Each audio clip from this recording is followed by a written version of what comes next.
ഓരോ ഘട്ടത്തിലും സർക്കാരിന് നൽകി വരുന്നത്. പ്രതിസന്ധികളിൽ കരുത്തായും ഉപദേശ നിർദ്ദേശങ്ങൾ പകർന്നും അവർ കൂടെയുണ്ട്. അത് നൽകുന്ന കരുത്താണ് ഈ നേട്ടങ്ങൾ യാഥാർത്ഥ്യമാക്കാൻ സർക്കാരിന് പ്രചോദനവും ഊർജവും പകർന്നത്. നാടിനെ വിഭജിക്കുന്ന ശക്തികളെ ഒറ്റക്കെട്ടായി ചെറുത്ത് നവകേരളത്തിനായി നമുക്ക് ഒരുമിച്ച് മുന്നേറാം. ഈ 4ാം വാർഷികാഘോഷങ്ങൾ അത്തരം കാര്യങ്ങൾക്ക് സഹായകമാകും എന്ന് പ്രതീക്ഷിക്കുന്നു. ഇതൊരു ചരിത്ര മുഹൂർത്തമാണ്.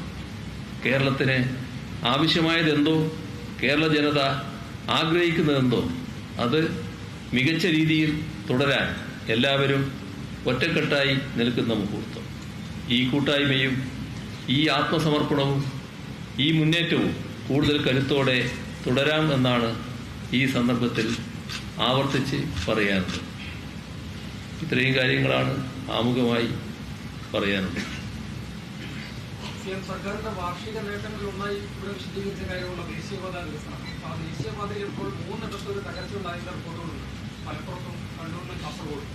മഴയ്ക്ക് മുന്നേ തന്നെ ഇങ്ങനെ ഒരു സാഹചര്യം വരുമ്പോൾ അതിനെ എങ്ങനെയാണ് നോക്കിക്കാണുന്നത്? എന്തെങ്കിലും ഒരു തിരുത്തലിലേക്ക് പോകുന്നുണ്ടോ? ദേശീയപാതാ വികസനം നല്ല രീതിയിൽ പുരോഗമിച്ചുകൊണ്ടിരിക്കുകയാണ്. ഇത് നിർഭാഗ്യകരമായ ചില സംഭവങ്ങൾ ഉണ്ടായി എന്നത് ശരിയാണ്. അപ്പോൾ അതുമായി ബന്ധപ്പെട്ട് വിശദമായി ദേശീയപാതയുമായി ചർച്ച ചെയ്തുകൊണ്ട് തന്നെ പ്രശ്നങ്ങൾ പരിഹരിക്കുന്നതിനുള്ള നടപടികളാണ് സ്വീകരിച്ചു പോവുക. ഇതിൽ ഒരു കാര്യം കാണേണ്ടത്, നമ്മുടെ ഭൂപ്രകൃതിക്കനുസരിച്ചുള്ള സൗകര്യങ്ങൾ, അതിനുള്ള പ്രതിരോധ നടപടികൾ സ്വാഭാവികമായും സ്വീകരിക്കേണ്ടതായിട്ടുണ്ട്.